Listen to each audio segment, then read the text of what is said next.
Sa sobrang init ng panahon mga auntie at uncle, hindi ka dito makakakita sa ganitong oras sa mga alauna, alas 2, alas 3 na merong tricycle.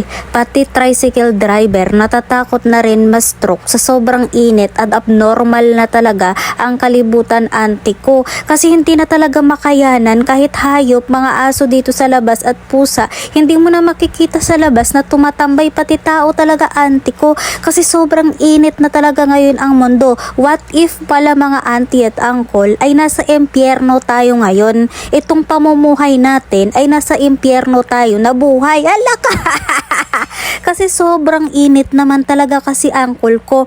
Kitang-kita mo naman talaga yung init, tumatagos talaga auntie ko sa loob ng aking utak auntie ko. Pumapasok talaga pati yung kilikili ko auntie ko. Tagos na tagos talaga yung init ala.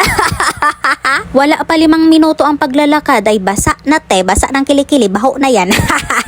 Anyway mga auntie ko, kakababa ko lang ng jeep at dito nga ako nagdiretso sa may Palawan kasi nga ngayong April talaga auntie ko, bagsak presyo talaga ngayon ang mga ginto. Kaya maganda talaga mamimili tuwing summer kasi meron silang tinatawag na bagsak presyo summer deal. Kaya kung magsangla ka talaga auntie ko, ay mababa din ngayon yung sanglaan. Kaya maganda ngayon bumili ng ginto. Dahil nga wala naman tayong enough na pera auntie ko, ay sakto na lang muna magtingin-tingin tayo ng ginto.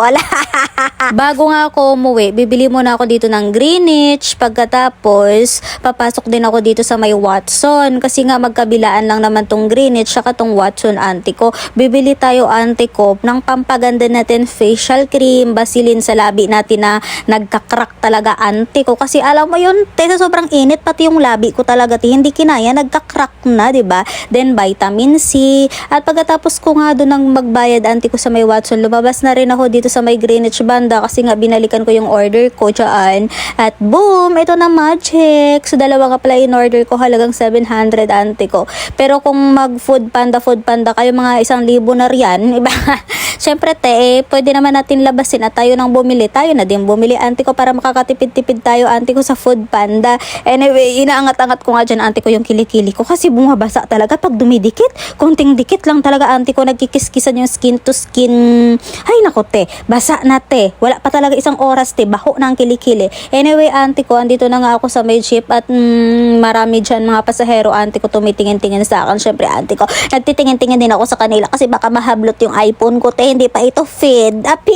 Hindi pa ito paid kasi utang man Uy, pagkatapos nga pumasok na rin ako dito sa may ano ba to? Ay, Red Ribbon nga pala auntie ko. Bibili na rin ako dito ng mocha. So kung ano ba yung mas maganda na hindi talaga pang pa-diabetes auntie ko kasi nga mataas na mga sugar ng mga tao at napili ko nga bilhin auntie ko ay yung mocha na flavor. Kasi pag mocha, hindi masyadong matamis, pati yung icing niya hindi makapal. So, sakto lang sa mga senior, sakto lang sa mga mataas yung mga sugar level. Kaya mag-mocha tayo dyan, auntie ko. At maganda nga dito yung lighting sa loob ng Goldilocks. Ay, Goldilocks! Oh my gosh!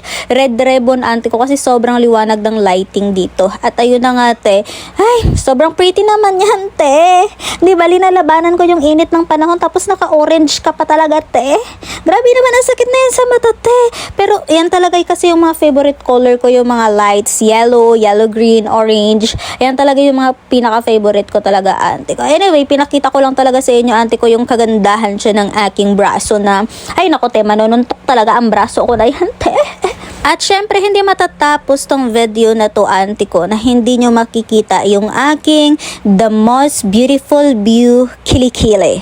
Tingnan nyo yan. Sobrang pasabog, dark na dark, pero walang amoy. Sobrang mabango lang yan, auntie ko, yung ating kilikili. Slay tayo dyan. Kahit may tao sa kabila nakatingin sa akin, suntukin ko mata niya So anyway, ito na nga yung order ko. Mga 5 minuto lang, mabilis lang talaga magsulat. Ang galing nila magsulat, auntie ko. At nakababa na nga ako dyan ng jeep. Tapos nag-aantay na rin ako dyan ng tricycle, auntie ko. Pero grabe, alas 4 na to, Tingnan mo naman yung init. Sobrang pagtik pa talaga ang init, auntie ko. Dumakulitot, pati buhok ko sa kilikili sa sobrang init ka panahon.